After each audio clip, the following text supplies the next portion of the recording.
Welcome to the UW Now Live. Tonight, we're back with our December tradition of making predictions for 2026. Our guests will share their outlook on the economy, financial markets, sports, and technology. Laura Albert is a professor in the Department of Industrial and Systems Engineering. Among a variety of research, her blog, Badger Bracketology, uses a unique methodology to analyze sports. Mike Stoller is the Chief Investment Officer of Wisimco, the investment arm of the Wisconsin Foundation and Alumni Association.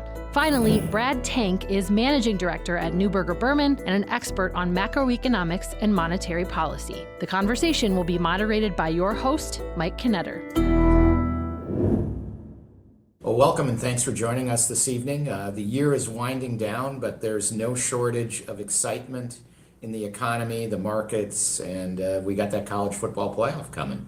So a lot of our shows this year, we've been discussing the many policy changes in the federal government, the implications for the economy, the AI revolution, and that's kind of where we're going to end 2025, is looking ahead to next year in some of those areas. And then as a bonus, we'll include our Moneyball edition, a little bit of an outlook in sports, and in particular college football playoff, and maybe a bit about the pros and what it looks like from the standpoint of the esteemed number cruncher that we have with us tonight, the model builder, Laura Albert. So we brought back a number of our guests who've been on the show before. And so I would just encourage you to sit back, grab a beverage if you like, and pay attention to our guests and lob in your questions in the live chat. So we're going to get started tonight with Brad Tank, who, as was mentioned, he's had a long storied career in the financial markets. 43 years, I believe, working in the markets, the last 20 or so at Neuberger Berman, which is a 500 billion plus asset management business in New York. And Brad has been Chief Investment Officer of Fixed Income until recently, handing the keys to one of his colleagues, and is now in a senior advisory role with the firm. So Brad, thanks for coming back on. Brad's one of the great Fed watchers and macro watchers, and he's going to give some thoughts about the economy in the year ahead. So Brad, I'll turn it over to you. Happy to be with you all here today. It's something that I've done in the past. Year end always brings a lot of excitement, holidays, weather, sports, but a big part of the season for some of us is trying to figure out what's going to happen in the year ahead. Certainly 2025 has brought in a lot of change, a bit of volatility, some excitement, both good and bad. From the perspective of financial markets, which is where I'm going to focus here today, financial markets and the economy, 2025 has been a good year. Almost any market that you've been invested in has done well. We've had some terrific returns in stocks. The fixed income markets have done well. There are pockets of weakness, but by and large, it's been a good year of outcomes in the markets. It's against the backdrop of not a bad year in terms of economic activity, although there are a few troubling signs. The pace of growth, which we see here on this slide, has been one of quarter-to-quarter volatility, a big shift in mix. The main point of this slide, you see in the middle bars, are how the composition of economic growth in the United States has shifted dramatically from quarter to quarter based on these changes in trade policies. So inventories and net trades have made for big swings in economic growth. The net result is we'll probably wind up with real growth in the U.S. economy, a bit around, maybe a bit below or a bit above 2%. We'll see how the fourth quarter is finishing up. It's looking pretty strong right now, so maybe a bit above 2%, which is a little bit soft relative to last year. Our forecast for next year at Neuberger Berman, we are in the forecasting business, is things look a little bit better, growth picking up maybe to around 2 and 2.5%, but much less volatility in the path of growth as we settle into a new trade regime and policy uncertainty declines. And while we've had a lot of policy activity from the current administration, typically, and we would expect this next year, second year of a new administration brings reduced policy volatility and more policy certainty. We generally feel that a lot of the noise and impact of the new tariffs regime will be behind us, and we're looking forward to higher growth. There's also some tax effects which should bolster corporate cash flow, and we're looking at strong corporate earnings next year. So generally, a less volatile and slightly stronger economy next year, notwithstanding some uncertainty ongoing around tariffs and notwithstanding some uncertainty around inflation and labor markets. So inflation's been a big topic now since COVID. Of course, we experienced a big post-COVID spike in price inflation, which has been a major topic of anxiety, conversation, debate in the financial markets. It's had political implications. The good news is we've generally been on a better trajectory from a price inflation standpoint over the course of the last couple of years. You see this in the slide. You also see in the slide some of the forecasts in terms of the tariff impacts on inflation. The light blue line really haven't materialized. So for a variety of reasons, the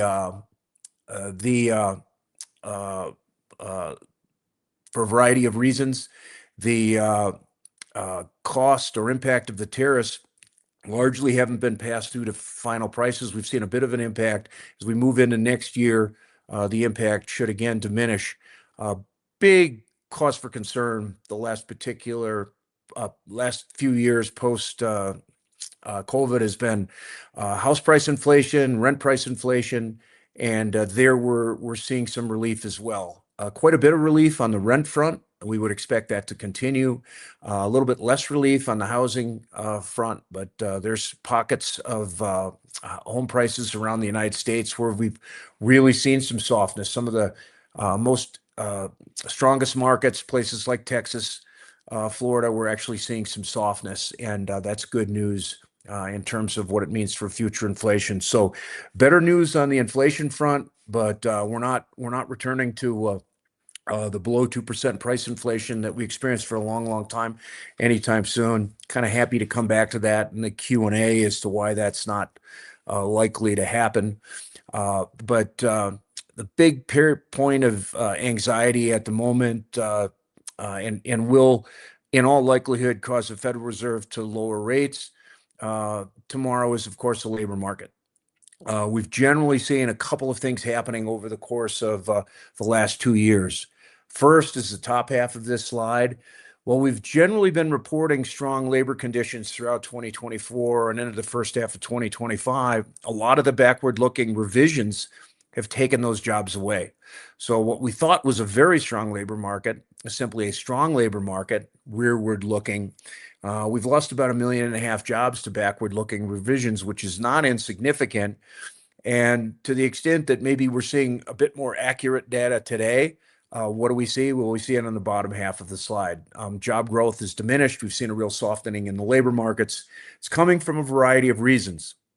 There's anxiety, and we will talk during the course of the program here tonight that it could be AI. It doesn't seem to be. It's too early. I think a big part of it is what happened post-COVID was labor hoarding on the part of businesses. There was a fear of not having enough people as the economies reignited post-COVID, and businesses were very aggressive on the hiring front, and they were very cautious on the firing front. At the same time, workers were loath to leave their jobs and had less mobility. So labor markets were a bit seized up and very conservative for a long time, and I think we're seeing some relief there. Employers are being less cautious, a little bit more aggressive in terms of employee retention, and there's just been a general demand softening. Certain other things are happening as well. A big part of job growth last year was in healthcare and government, and you see that in the composition numbers of the labor force. Government job growth, of course, has slowed quite a bit, and even healthcare, while it remains strong, has slowed as well.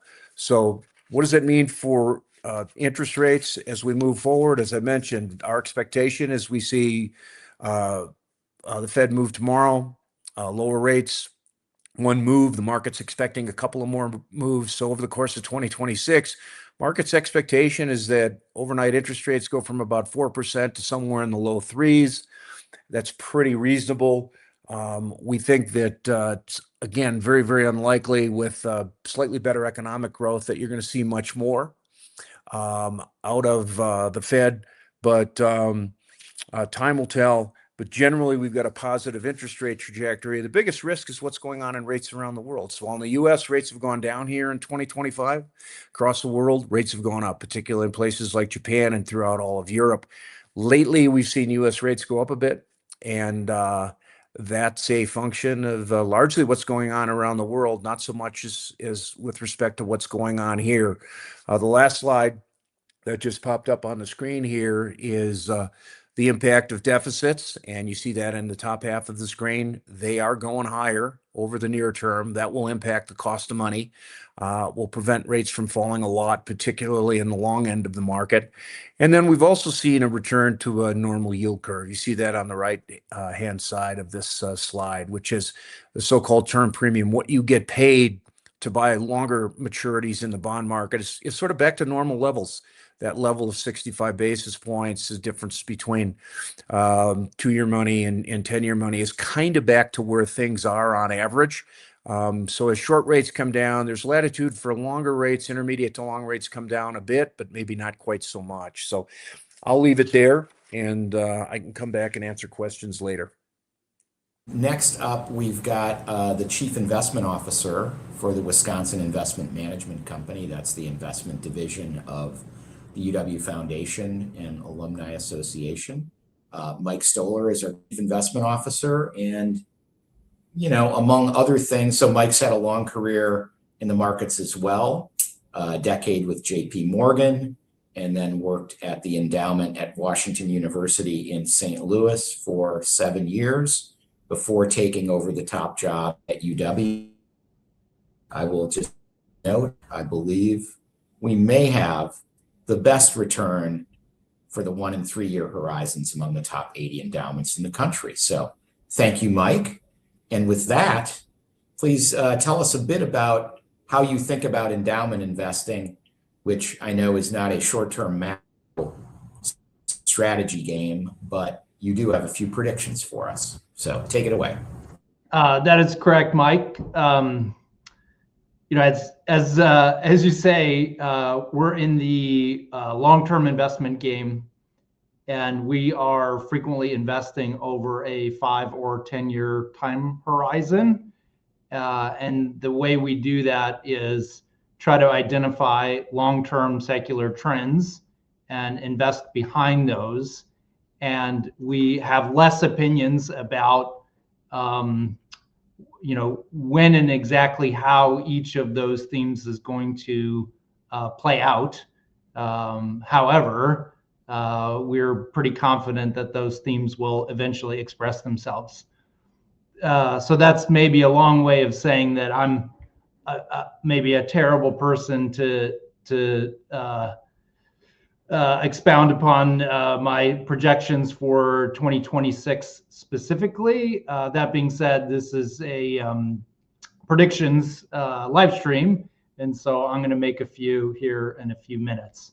But before I get to those, I did want to make some additional comments about how we invest. Today we're managing a total of around $6 billion for the foundation. 5 of which is essentially forever money, where we have generous gifts that come in from donors, and we make a 4.5% payout every year that funds chairships, scholarships, and the like.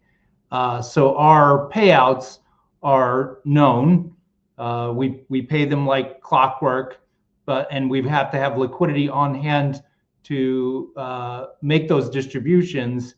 However, the majority of the capital really can be invested over a very long time horizon. And that allows us to take advantage of opportunities that many investors are not able to participate in, including asset classes like venture capital, which have a particularly long tail. If you are a venture investor, you're typically investing in companies for 7, 10, 15-year time horizons, which actually matches up pretty well with what we're trying to achieve. It should also be noted that our cost of capital, or what's effectively our return bogey, is particularly high. So we're trying to achieve a 6 to 9% absolute return target over the long term. And that means we have to be equity centric in how we invest and take prudent risks across the portfolio to ensure that the math works over that time horizon. Let me talk about some of our long-term secular trends that we invest behind, one of which is the increasingly important role of private markets. There are more companies of scale that either haven't gone public or have no intention of going public. And so there's an opportunity out there that is inaccessible to public market participants that we can invest into. Examples would include SpaceX or Stripe. In order to participate in these markets, unfortunately, it's complicated. Valuations are always in question, and accessing those opportunities, so like actually sourcing the opportunities, is also a challenge, which means I would highly recommend having a team of competent people behind you to help you do that, which is what we do here at the foundation. We also have an extra helping of emerging markets, and in particular, we're going after the growth of consumption across specific emerging markets, and that shows up in both public and private investments. Another related theme that gets expressed mostly in emerging markets, but also in developed markets, is financial inclusion. There are more and more people and companies who are creating banking relationships, access to credit, and the like.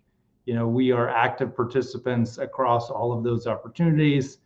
And then maybe the biggest structural tailwind for us is investing into innovation, and that is going to be inclusive of subcategories like AI and biotech, where we believe, for a number of reasons, both of those opportunities are long-term in terms of expected return potential. And those two happen to, in addition to being long-term strategic thoughts for us, they also happen to be at the point in their cycles where there's a massive tailwind behind them cyclically. And then we are also global investors. And as you go around the world today, you will see very differentiated performance, both from an economic growth perspective, but also a market performance perspective. One of the main reasons why we're getting, especially high levels of outcome dispersion for public market returns across the world is we have different levels of AI participation, where you've got certain markets like the United States, China, and Taiwan that have a very large percentage of their indices driven by AI-related investments, and then others like Europe or India or Brazil, where that kind of tailwind is noticeably absent. We have a globally diversified portfolio, but are trying to be sensitive to opportunities as they come. We typically form a strategic asset allocation where we decide how much public equities we want in the portfolio, private equities we want in the portfolio, how much venture, real estate, what have you. And that's done in conjunction with our investment committee. And we typically stay pretty close to those assigned long-term targets. We will deviate from those when there's a fat pitch, especially from a valuation dislocation perspective. But as Brad mentioned, that's just not the environment we're in. And so we're staying pretty close to our knitting. Okay, so now transitioning to some easy predictions. So one is, I think it's not going out on a limb to say that I feel like the national debt is going to go up, not down, and we'll probably land at the end of next year with something north of $38 trillion worth of national debt. I will also say that the impacts of AI are likely to be more accelerated than even anticipated, including on the labor demand front. And lack of labor demand is going to start showing up in numbers and contribute to the exaggeration of what's already a K-shaped economy. However, the good news is that will give the Fed air cover to be more dovish than anticipated today. We're also likely to have a Fed chair who's going to have a dovish orientation. And then from an equity market perspective,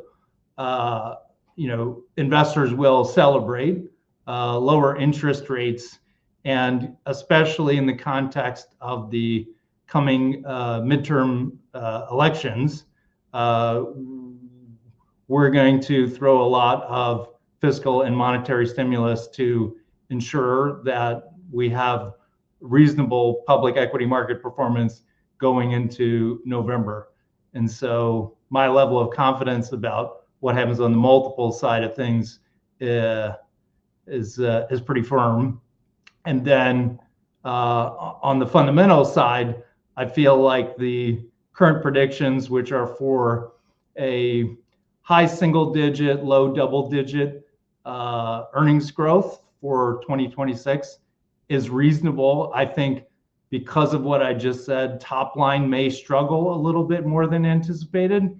However, margins will hang in there and potentially improved due to AI contributions. So that's my set of predictions. That should give you a 7,500 S&P level if all that comes together. Terrific. So about a 10% off of current levels return for the year ahead on the S&P potentially. Mike, I see you appearing on the other side of the screen. Okay. Thank you, Mike Stoller. Appreciate your thoughts on the economy and the solid outlook on the S&P. Next up tonight, something completely different. Should be fascinating for all of us. We'll have a few predictions about what's happening in the sports world, particularly the college football playoff, and then a few thoughts about pro football. And our engineering professor, Laura Albert, who is a modeling and data expert, our resident Moneyball person. She does Badger bracketology, and tonight she's here to talk about football. So, Laura, thanks for joining us. It's a pleasure to be here. I'm happy to talk about college football, although to be honest, it's been a little less fun to do my weekly rankings over on Badger bracketology because the Badgers didn't really have their best season. So I could start by saying that one of my predictions for next year is that things will look up for the Badgers next year. In terms of the college football playoff, it's been announced this is going to be the second year with a 12-team playoff. I'm hoping for another exciting playoff. And I can't believe I'm saying this, but Indiana might win. And I understand that you're recording this. So I'm actually recorded saying that. There's proof of it. It's a little bit of a strange year in college football, but that's what keeps it exciting. I just wanted to say a couple things about the 12-team format. So the top 4 teams get a bye, and the remaining teams end up playing a play-in game. And what's interesting is after that first round, all of the games are on neutral sites. So the top teams don't actually get home field advantage that they do in virtually every other playoff there is out there. And maybe that's why we saw an 8 seed beating a 7 seed last year. It just evens the playing field just a little in the playoff, possibly keeping it extra exciting and a little less predictable. There's a lot of controversy this year about the teams that were selected, and I would have made some different decisions. And I use a lot of analytics on my rankings at Badger Bracketology, just looking at the numbers and what the numbers are telling me.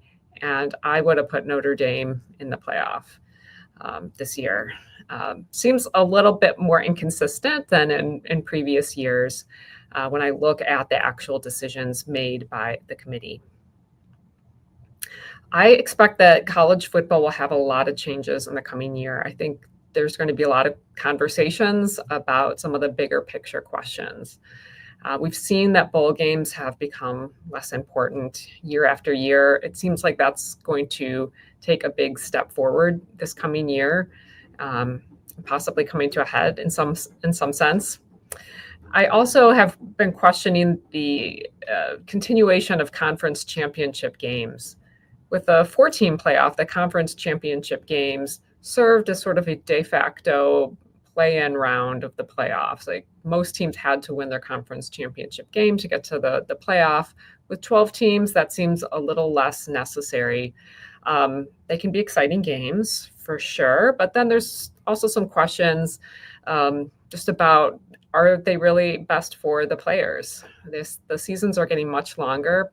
Potentially, teams could be playing for 16, maybe 17 games if they went play a conference championship game and then the playoffs.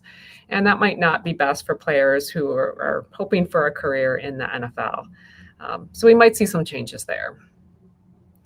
I do want to talk about the NFL. I know there's a lot of season left with the NFL, and it's hard to predict, and it's exciting. And there are no real clear favorites for the Super Bowl this year, which is maybe it's the first year in a few that we've been able to say that. This week, I like the LA Rams. I'm not sure who I really like from the AFC, but it's not Kansas City, the Bills, or the Ravens this week. And usually those are the perennial top teams in the AFC. So we have an exciting finish. What's also really cool about what the NFL does is they figured out how to schedule for like maximum excitement at the end of the season.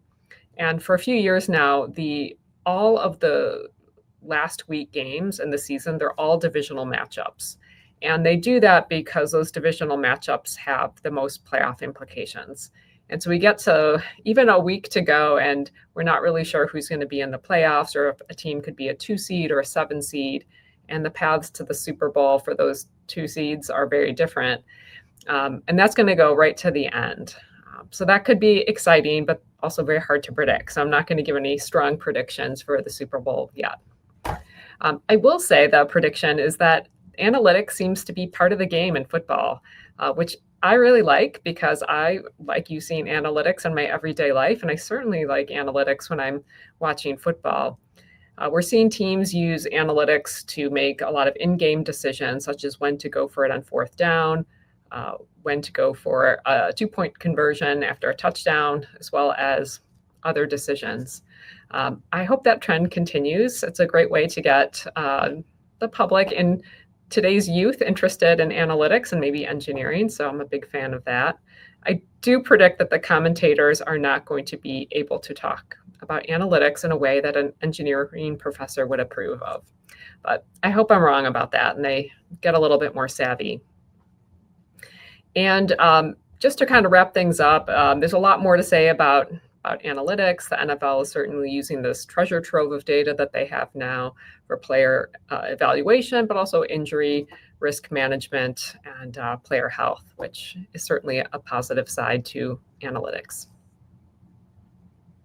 Thank you, Laura. Those were great comments. I particularly like the fact that those late season games have really high marginal value in terms of playoff implications. And you mentioned the use of analytics, which has really become a cottage industry. A lot of schools like Alabama recruit quantitatively gifted kids and offer them a spot to be, the analytics guy for Alabama football, which is like, a lot of kids' dreams. So that's kind of neat to see. I remember it was 20 years ago or so, a guy named David Romer, who was a macroeconomist at Berkeley, wrote a paper about fourth down in the NFL. And he claimed, somewhat to most people's thinking, preposterously, that coaches should go for it about 10 times more often than they do. And that is probably about what they do now relative to what they did back then. But when Romer wrote that paper, Chris Mortensen at ESPN got a hold of it, and he did a story on it. And he interviewed like Marv Levy, who was coaching the Bills.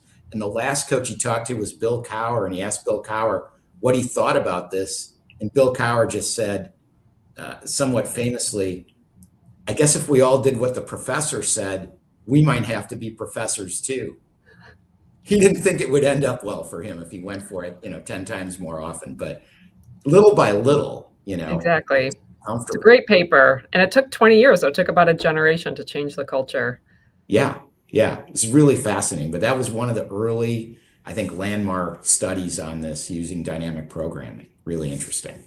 Well, thank you. We'll come back to you. I'm sure we're going to have a lot of questions about football and the like. So our last segment tonight, we invited several of our alumni who work in artificial intelligence. As you might imagine, they're busy. So they weren't able to join us. We struck out repeatedly.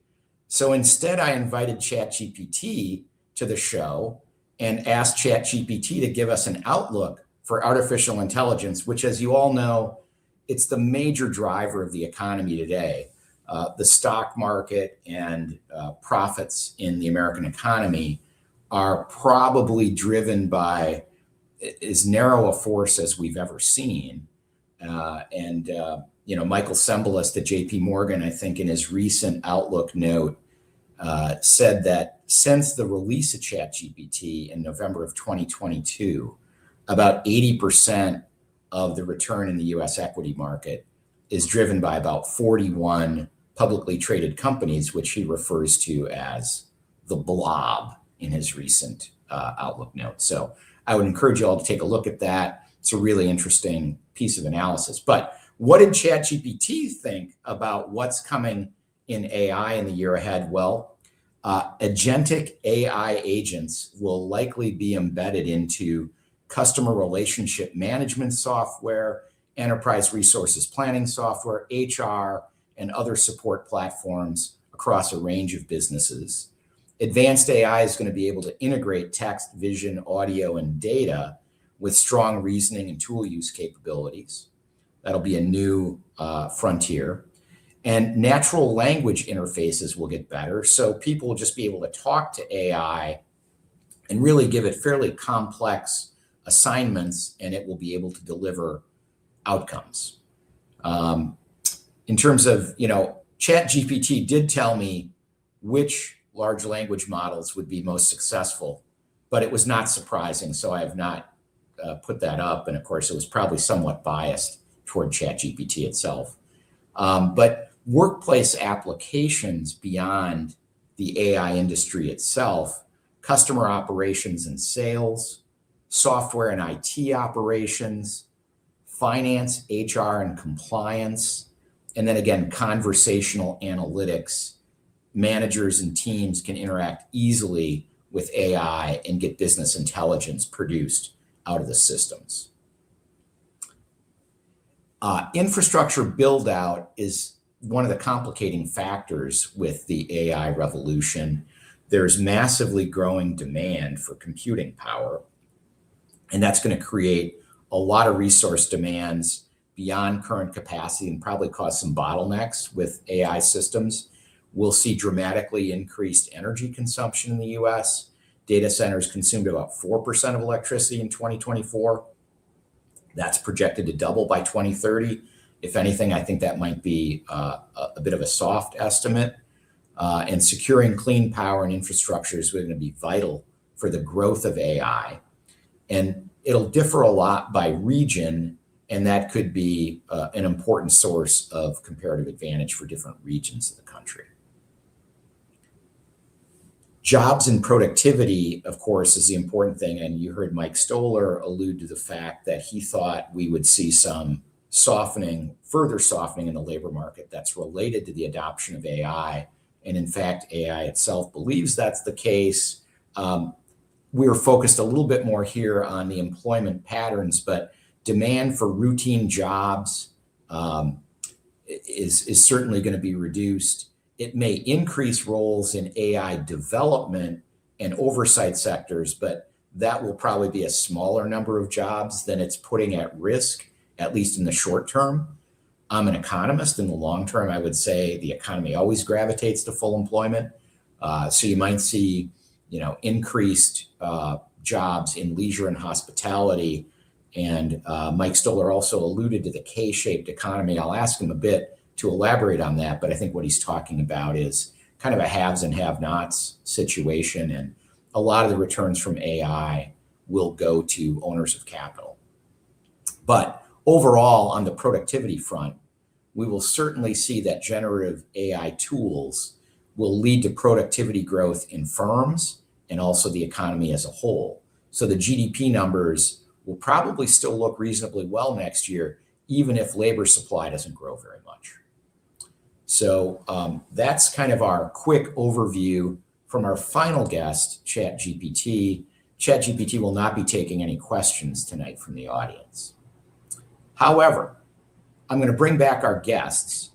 Early question was lobbed in by Gary Wendt, who had a great career in finance himself within GE Capital. And Gary wondered whether we should buy Bitcoin. And I'll start off by saying, I have been a Bitcoin skeptic forever because I think the main use of Bitcoin is criminal or underground activity because it's not really accepted anywhere else. And then one of my favorite economists, Ken Rogoff, wrote a paper that said 20 to 25% of global GDP is criminal or underground activity where people are trying to avoid taxes and such, or worse. And I thought, wow, well, I guess maybe there is a lot of demand for Bitcoin, but Bitcoin's had a rough year. Anyone have any thoughts about Bitcoin for 2026? I'm going to go to you, Brad, because I don't want Mike Stoller talking about Bitcoin. It's not good for the brand.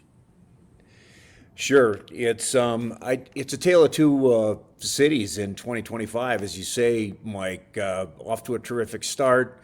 The regulatory framework has been shifting to favor not just Bitcoin, but also other alternative currencies and ways of engaging in financial transactions. So some things are clear, which is the basic architecture that Bitcoin sits on. The technology architecture has got a bright future, and it's going to continue to grow its role in terms of financial transactions, settlements, and the like. Bitcoin as an alternative currency, it's proven to be effective on a lot of fronts. It's been adapted by many of the big asset management companies. The largest ETF investing in Bitcoin is sponsored by BlackRock. Fidelity has a Bitcoin ETF. You can use them to settle transactions, pay bills. So it's been a good year in terms of growth and acceptance of Bitcoin. It's not been such a good year lately in terms of the recent price performance. It's a function of a couple of things. There is a lot of leverage in the strategy, and we see that. We see the corporate leverage in a company like MicroStrategy, which has suffered quite a bit lately. We see it in a variety of other alternative sources of leverage. So that's been a bit of a problem. I think to prove itself as a store of value and a means of transactions, you want to see more stability enter the market, and that's not been a feature of the Bitcoin market this year. And I think as a consequence, it continues to be a prove me trade or a prove me investment. But I'd say 2 steps forward this year in 2025 and 1 step back. Still have to solve the volatility issue. A lot of people looking for alternatives to conventional currencies, of course. What do we know? They've embraced gold and more recently silver, which have had just terrific runs. So time will tell. At Neuberger, we have a Bitcoin strategy. We actually trade volatility on Bitcoin. And as a volatility trading strategy, it's pretty terrific because it produces a lot of volatility. So lots of uses and lots of proof cases, but continues to be an ongoing proof case. Just ask a quick follow-up question, Brad, and that is, you mentioned gold, and I've read, it's pretty unusual that gold would have such a strong year. At the same time, equity markets had a really strong year, because gold is usually where you go when the world's about to end, and equities are where you go when times are great. How do you reconcile that? Yeah, I think it's a function of the fact that people in different areas of the marketplace, banking, central banks, institutional and individual investors are looking for that store of value as a diversifier. The expectation is it's not going to work over the short term. It surprised a lot of people, to your point, Mike, in that a year when everything's gone up, so has gold. But it continues to be attractive to a lot of people as a diversifier. If you look at long-term charts of total gold holdings in the average portfolio of an investor in the U.S. relative to stock holdings, even with this big run, they are at very, very low levels if you go back over 50 years. I think the emergence of Bitcoin and alternative currencies kind of clouded that a little bit. But the fact of the matter is you've seen some steady demand from individual investors and institutions looking for diversification. You've seen a big shift in central bank preferences, which has been huge, particularly in the developing world, and particularly with big economies that aren't particularly enamored with the United States and the dollar-based financial system. Think China, think India, think other developing market economies. Many of those central banks have been steady buyers of gold, not just recently. It's been going on for years. And so when you couple that with some retail demand and traditional institutional demand, you've had a big run. And what do we know about gold and metals and minerals in general? The lead time to bring new production on, it's a long time. So to bring a gold mine up, you measure it in decades, not done quickly. So it takes time. And as a consequence, you've seen a huge run in gold mining stocks as well. One feature of 2025, Mike Stoller, is that a lot of other developing country equity markets actually outperformed the U.S. The U.S. market did quite well, but other developed economy markets did better. How do you feel about European markets going forward relative to the U.S.? That is a question from Jay Finkel in the audience. I think Europe's been a tale of two cities this year. First half of the year, European equities did very well relative to the U.S. Second half of the year has been a very different picture. So the U.S. took back leadership. So there was a lot of excitement early in the year about our administration motivating the Europeans to sort of get back into growth mode. And people started to believe, and that started to show up, from a multiples perspective. But in more recent days, the flames kind of dimmed around that concept.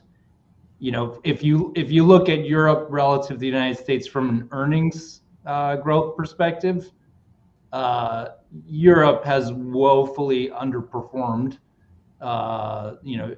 U.S. counterparts, and so that seems structural, and that's been in place for decades, and so it's really hard to look at that as an opportunity set and be satisfied with just earning equity beta, European equity beta, which is why when we invest on the continent, we are typically doing that through engagement-oriented managers who are adding value above and beyond just public market performance. Like, we need something a little bit more to make it worthwhile and to have it compete with the U.S. We also have some significant exposure to Japan, which, whose equity market has kind of turned around and shown signs of life that we haven't seen in a long time. I'd use the same argument for Japan in terms of needing something, more to justify its existence in a global portfolio context. That being said, we've gotten the benefit of both beta performance from Japan, but then also outperformance from implementation mostly through engagement. And by engagement, you mean fairly activist investors? Yeah, that's a polite word for activism. Yes. I think activism light. And just so all our viewers know what activism is, nasty business now. It can be. It can be friendly and constructive, right? Which is why we're putting a little bit of a different spin on it. Engagement. Okay. So that just means the people who own the stock put some pressure on management to make management or the board or some combination thereof to yes. Influence outcomes. And just so you know, you anticipated my question. I was going to ask you about Japan since you brought up engagement. So well done. Laura, I'm going to go to you. I don't think you said a word about the Packers. Are they in your top 5? They're in my top 5. Yeah. Okay. They've had a slow season. They started off a little rocky, some losses, a tie, some lukewarm wins. Yeah, some terrible losses, but a 4-game winning streak. Maybe they're finding their groove. And, if they're in the top 5, what does that translate to, like probability at this point? Best guess win the Super Bowl. So like 5 or 10% at best, probably, right? Yeah, exactly. So, I mean, they're very likely to be one of the now 14 teams in the playoff. So one of the 7 from the NFC. But it's really hard to look at specifically how that translates. They are not a lock for the NFC North at this point. They're probably unlikely to get the number 1 seed from the NFC, which comes with a bye. That's the only seed now with a bye, and does have a supersized chance of getting to the Super Bowl because there's just one less game to play to get there, one less hurdle to clear, as well as home field advantage, which can be really important, especially if the Packers are playing teams from California in January. That can be a good thing. Especially now that the Packers have a running game and a defense. I would say when the Packers were dependent on Aaron Rodgers' passing game, playing in January at home against the 49ers didn't work that well. It was terrible. No, it didn't. Yeah. So they built a team now that's ready for the tundra, but looks like the Rams could have the home field advantage. We'd go out to SoFi, but hopefully we'll do something great. And I'll come back to you for your thoughts about AI in a minute, but I'm going to go back to Brad. Ed from Columbus, Wisconsin says, for the longest time, which I don't know how we define longest, but Ed claims that inflation has been averaging 3%. What are we to expect going forward? I know that Tips Market thinks 2.4 over the next 5 years for an average. But what do you think, Brad? Is that optimistic? Will the Fed kind of tolerate inflation above that 2% target a little longer going forward? It has been, and I believe it will continue to. So to Ed's point, we've averaged above the policy rate for 5 years now. And so sharp contrast to the first years post-financial crisis where the Fed worked hard to try and get rates to the policy, inflation to the policy rate. Right? So we've got inflation running hot. Central bank is somewhat comfortable with it. I think that's one of the reasons why we're going to get an ease tomorrow and probably more as we move into next year. But I think this period of ultra low inflation and ultra low short-term interest rates, it's disappearing in the rear view mirror. And I think somewhere between the Tips Market at 2.4 And Ed's 3% is likely where inflation is going to be for a while. There are a number of reasons why economic structures around the world are changing that support higher rates of inflation. Think of the changes in trade. That's one big one. Think of the changes in the Chinese economy, which we really haven't talked about here tonight, but the Chinese economy has a huge impact on the global economy, second largest economy in the world, and they've largely exported inflation, deflation, disinflation, for the better part of the last 15 years to the rest of the world. That's coming to an end. For China to maintain a positive growth rate, they're actually going to have to stimulate domestic demand. They've pretty much stressed the global manufacturing economy as much as they can. They've rerouted a lot of exports from the U.S. to other places. I think the tolerance for that is going to diminish. And again, exporting deflation, disinflation from China, it's going away. And then the last thing, which Mike hit on earlier with respect to the U.S. Deficit continuing to run hot, I had a slide in that. Borrowing around the world is going straight up. And it's happening in the usual places. We've gotten used to it, unfortunately, in the U.S. Japan's gotten used to it. They're continuing to borrow very aggressively, and the rates are rising. We've got the Japanese 10-year note at 2%. Inflation's actually taking hold in Japan. Who would have thought? But then you talk about a lot of the borrowing that's happening to fund the build out in AI. It's a curious thing. Technology companies generally have been financed naturally through cash flow. They have hit the capital markets in a big way this year with some mega borrowings. And if the estimates are right on AI, $5 trillion of CapEx in the next 5 years, probably half of it gets financed in the debt markets. So there's going to be a lot of pressure on the intermediate to long-term debt markets. And I think that's one of the bigger risks as we go into 2026. Short rates are likely to go down, but intermediate to long rates could go up. And generally, a lot of borrowing tends to be followed by inflation. So structures are shifting, and those structures suggest that the big, long bull market in bonds, which lasted for 40 years, is over, and we're going to have a bias toward higher inflation and higher rates. Thank you. Steve Goldstein asked the hardest question of all. He said, not only what are the largest unknowns in predicting 2026, are there some disruptive unknown unknowns? And I guess I'd have to say, Steve, by definition, no, there aren't, or we don't know what they are. But maybe there's some known unknowns, like what are the things that we're not sure about that once they're revealed, Brad or Mike or Laura, do you think will have a big impact on the year ahead? Anything come to mind as far as known unknowns? I mean, I would, the first thing that comes to my mind, Mike, is the midterms in terms of what the impacts potentially are on policy from there. So that could be a real pivot in a lot of respects. And so that's a big question mark for me.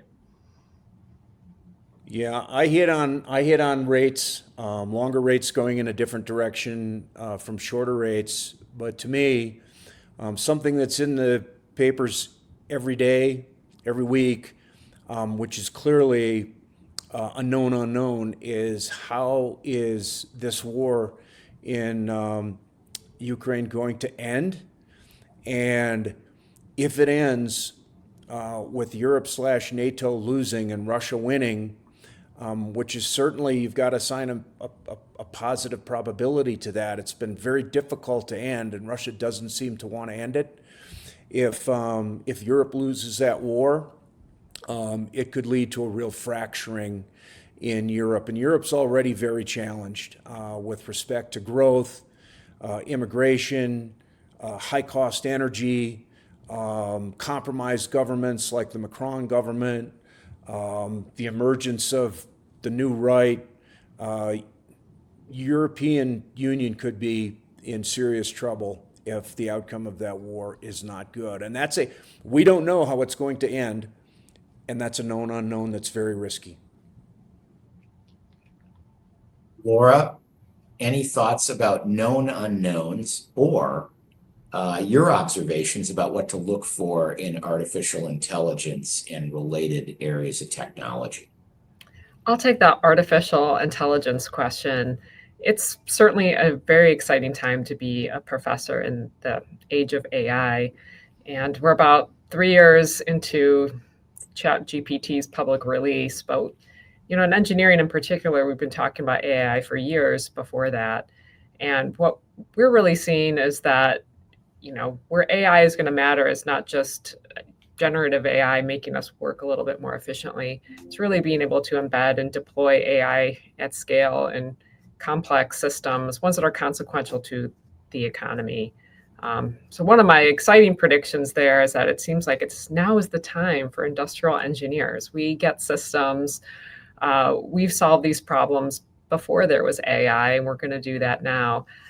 So we're seeing a lot of demand for industrial engineering. Industrial engineering was named the best engineering job to have in 2025 and hopefully 2026.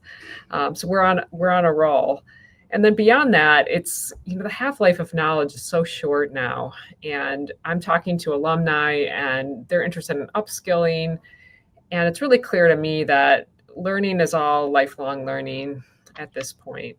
Being curious and engaged is the most important attribute to have in the workplace. And large universities like ours do a really great job of meeting people where they're at in terms of their lifelong learning. We have opportunities to upskill and for working professionals to take courses. And this coming year, I'll teach a couple in AI through Interpro. And I'm excited to do my part. That's great. Will the ubiquity of AI reduce the demand for a college education, or should it, in your opinion, reduce the demand? It's changing a lot. I think when new college grads enter the workforce, it's going to be different. They're going to be expected to not only be good with AI, but to have a lot more skills, because a lot of the ways we used to train people, you hear more senior employees saying like, oh, I could just use ChatGPT to draft that for me instead of training a junior employee. And that could have profound implications for the workforce. So we might have a different role at universities, but I imagine that our degrees will be just as important as they always are. The key is that we're not standing still, that we're changing and adapting. Brad, I'm going to circle back to you on something, and I'm cognizant we're at the top of the hour, so I'm going to let people go. But Susan Stemper wondered, you had remarked that the second year of an administration is usually one where there's less policy uncertainty. We've kind of gotten through most of it. Do you feel that's true this time around with President Trump? Because he's been pretty busy, and I don't know that we've had a president that gets up and, changes course on the economy quite as frequently. And you think that's going to level off now. Tell me more. Yeah, absolutely. And it's relative, right? So you've had an extraordinarily activist first year. So it's not the average year. It's the second year of this administration is going to be less activist. Now, there's a little bit of a risk that the whole tariff policy based on a Supreme Court decision may have to get re-engineered, and that will unnerve businesses and individuals that are dependent upon some certainty around that. But setting that aside, I think it's very clear that this administration is going to turn its attention to the domestic economy, be less focused on trade, be less focused on foreign policy. We made a prediction a year ago at the end of the year at Neuberger that if this administration is going to be successful, they have to deliver real positive wage growth 4 years in and out, this year through 3 years from now. You've got to get the American consumer back on track with positive real wage growth. That means controlling prices and growing wages and not interrupting the great American job machine. That's going to take focus, and that's going to take stability, and that means reducing uncertainty. They've got to go in that direction, and I would predict that they will. One thing that concerned me about that is, I think if the administration is going to put a dent in the so-called affordability crisis, the thing that does that is competition. And a lot of the policies are sort of anti-competitive they're more of a national industrial policy and the tariffs and, a lot of tinkering. So we'll see how that shakes out, but hopefully we can get to some stability and, as you noted, some focus on domestic economy. But I worry, as Mike Stoller alluded to, this K-shaped, economic trend where there's kind of the haves and have-nots is a real thing. And I don't think AI lessens that at all. It probably amplifies it. So that will be something to think about and watch as we head to the midterms, I'm sure. So we are past the top of the hour. I want to thank all of you. You guys were a great panel. Shout out to ChatGPT for some, interesting observations as well. But thanks for joining us tonight. And, we'll look forward to having you back again in the future. You've all been repeat guests. So, and really want to thank our audience. Great questions in the chat. Couldn't get to them all. We may hit some in some follow-up to you individually tomorrow. So thanks for joining us. Look forward to seeing you again in the new year. I wish all of you a very happy and joyous holiday season and happy new year, and on Wisconsin.